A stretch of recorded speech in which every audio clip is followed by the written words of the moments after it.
మిత్రులందరికీ నమస్తే అండి.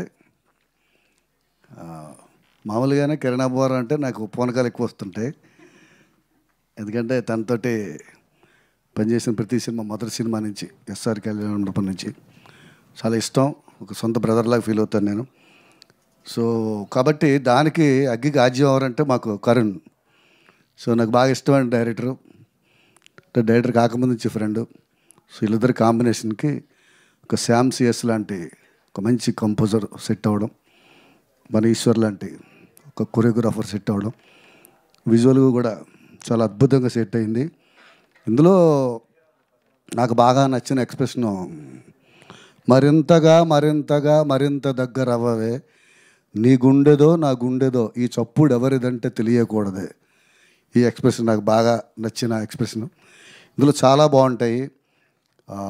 ఏజింగ్లే అనేది దీని గురించి ఒక కథ ఉంది, చెప్పచ్చా కరుణ్? మనం ఈ సాంగ్కి కరుణ్ వెళ్ళి చాలా ట్యూన్లు చేయించుకొచ్చాడు. సో అన్నీ కిరణ్ గారికి పంపిస్తారు, యూనిట్ అందరూ వింటారు. సో ఒక ట్యూన్కి అప్పుడు రమ్మన్నారు, నాకు కుదరలేదు కరుణ్ తోటి వెళ్ళడం చెన్నైకి. సో ఒక ట్యూన్ తీసుకురాగానే పల్లవి ఎత్తుగడ కొంచెం టేక్ ఆఫ్ మామూలుగా ఉందన్నారంట కిరణ్ గారు.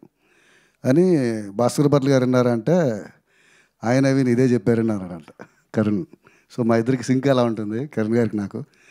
సో ఈసారి మీరు భాస్కర్ భట్ని తీసుకుని వెళ్ళండి, ఆయనతో కూర్చొని డిస్కస్ చేస్తే బెటర్ అని చెప్తే, సో ఆ సాంగ్ తాలూకా ఆ పల్లవినే ఇంకా ఏమైనా కొత్తగా చేయొచ్చా అని శ్యామ్ సిఎస్ నేను కరుణ్ గారు కూర్చున్నప్పుడు నేను అన్నాను, అది పక్కన పెట్టి మీ దగ్గర ఏమైనా ఒక ట్యూన్ ఉంటేవ్వండి సార్, ఈ సిచ్యువేషన్కి కరెక్ట్గా కుదిరేలాగా చెప్పాను.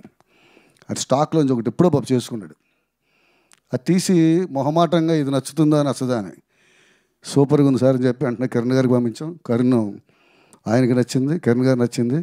1 అవర్లో మా మ్యూజిక్ సిట్టింగ్స్ అయిపోయింది ఫస్ట్ సాంగ్కి, అదే ఈ జంగిలి. సో అంత అద్భుతమైన సాంగ్ని వదులుకొని ఉంటే ఈ సినిమాకి ఒక ఆయుపట్ లాంటి సాంగ్ మిస్ అయ్యేది. సో అతను మొహమాట పడి వినిపించకపోయి ఉంటే తను ఎంతో కష్టపడి ఇష్టపడి చేసుకున్న పాట ఈరోజు ఇలా ప్రజల్లోకి వచ్చేది కాదు. సో ఈ పాట వెనకాల కథ ఇది. సో హే జింగిలి పాట డెఫినెట్గా ఈ సినిమాని బ్లాక్ బస్టర్ చేయడంలో ప్రముఖ పాత్రను పోషిస్తుందని అయితే నేను ధైర్యంగా చెప్పగలను. Thank you. అలాగే రుక్ సార్ అండ్ చాలా బాగుంది, అందంగా ఉంది. సో డెఫినెట్గా గ్లామర్ ఎలిమెంట్ కూడా బాగుండాలి సినిమాకి, ఎక్స్ప్రెషన్స్ బాగున్నాయి.